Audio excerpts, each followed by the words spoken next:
இந்தியர்களுக்கு தேவையான புதிய கண்டுபிடிப்புகளை உருவாக்க வேண்டும்.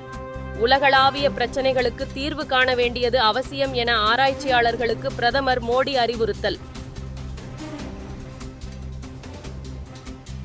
நாட்டில் ஜனநாயக சக்தி வேலை செய்யாததால் யாத்திரை சென்று மக்களை சந்திக்கும் கட்டாயம் ஏற்பட்டது. வாஷிங்டனில் தனியார் தொலைக்காட்சிக்கு எதிர்க்கட்சித் தலைவர் ராகுல் காந்தி பேட்டி. தமிழகத்தில் ஊரக பகுதிகளில் உள்ள சிறுபாசன ஏரிகளை புனரமைக்க 500 கோடி ரூபாய் முதலமைச்சர் ஸ்டாலின் உத்தரவு. தூர்வாறுதல் போன்ற பணிகளை பொதுமக்கள் பங்களிப்புடன் செயல்படுத்த அரசாணை வெளியீடு. நாகை மீனவர்களை 4 பேரை ஆயுதங்களால் தாக்கி 700 கிலோ வலைகளை பறித்து சென்ற இலங்கை கடற்கொள்ளையர்கள். மீனவர்கள் மருத்துவமனையில் அனுமதி.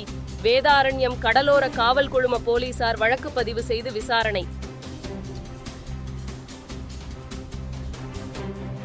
வாக்காளர்களுக்கு நன்றி தெரிவிக்க சென்ற எம்பி கனிமொழியின் வாகனத்தை பின்தொடர்ந்து சென்ற தொண்டர்கள்.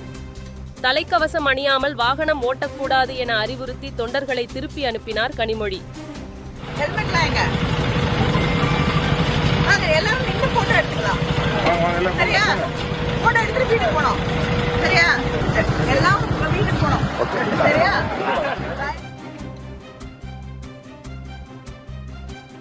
பழைய ஓய்வூதிய திட்டத்தை அமல்படுத்த வேண்டும் உள்ளிட்ட கோரிக்கைகளை வலியுறுத்தி தொடக்க கல்வி ஆசிரியர் சங்கமான டிட்டோ ஜாக் வேலை நிறுத்த போராட்டம். 30% ஆசிரியர்கள் விடுப்பு எடுத்த நிலையில் 70% பேர் பணிக்கு வந்ததாக பள்ளிக் கல்வித்துறை தகவல். விசிக மது ஒழிப்பு போராட்டத்தில் அதிமுகவும் பங்கேற்கலாம் என திருமாவளவன் பேசியது குறித்து கேள்வி. அதிமுகவை அழைப்பது திருமாவளவனின் விருப்பம் என அமைச்சர் உதயநிதி பதில். மும்மொழி கொள்கையை ஏற்கவில்லை என்பதற்காக மத்திய அரசு நிதியை நிறுத்தி வைப்பதா? புதிய கல்விக் கொள்கை விவகாரத்தில் மத்திய அமைச்சர் தர்மேந்திர பிரதானுக்கு அமைச்சர் அன்பில் மகேஷ் கேள்வி. ஆயுள் தண்டனை கைதிகளை முன்கூட்டியே விடுதலை செய்வது தொடர்பான கோப்புகள் நிராகரிக்கப்பட்ட விவகாரம். முதலமைச்சர் ஒப்புதல் அளிக்கப்பட்ட பின்னர் தகுந்த காரணங்களின்றி தமிழக ஆளுநர் கோப்புகளை நிராகரித்தது ஏன் என்று உயர்நீதிமன்றம் கேள்வி.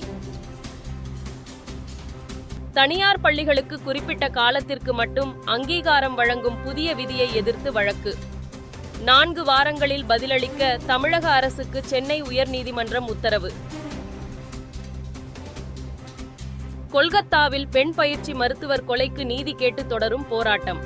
காவல் ஆணையர் பதவி விலகக் கோரி சாலையில் அமர்ந்து பாடல் பாடி செல்போன்களை ஒளிரவிட்டு வலியுறுத்தல்.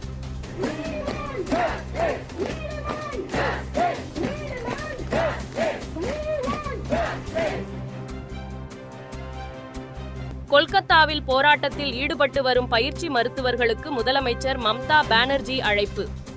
பேச்சுவார்த்தை நடத்தி உரிய தீர்வு காணலாம் என குறிப்பிட்டு கடிதம்.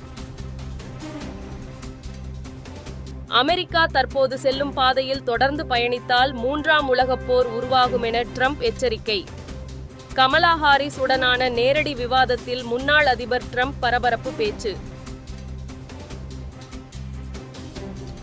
ரஷ்யா உக்ரைன் பிரச்சினைக்கு போர்க்களத்தில் தீர்வு காண முடியாது. பேச்சுவார்த்தை ஒன்றே தீர்வு என வெளியுறவுத்துறை அமைச்சர் ஜெய்சங்கர் கருத்து. பிரேக் குறைபாடு காரணமாக உலகம் முழுவதும் 15 லட்சம் கார்களை திரும்ப பெறப்போவதாக BMW நிறுவனம் அறிவிப்பு. BMW நிறுவன பங்குகள் 11 விழுக்காடு வரை சரிந்ததாக தகவல்.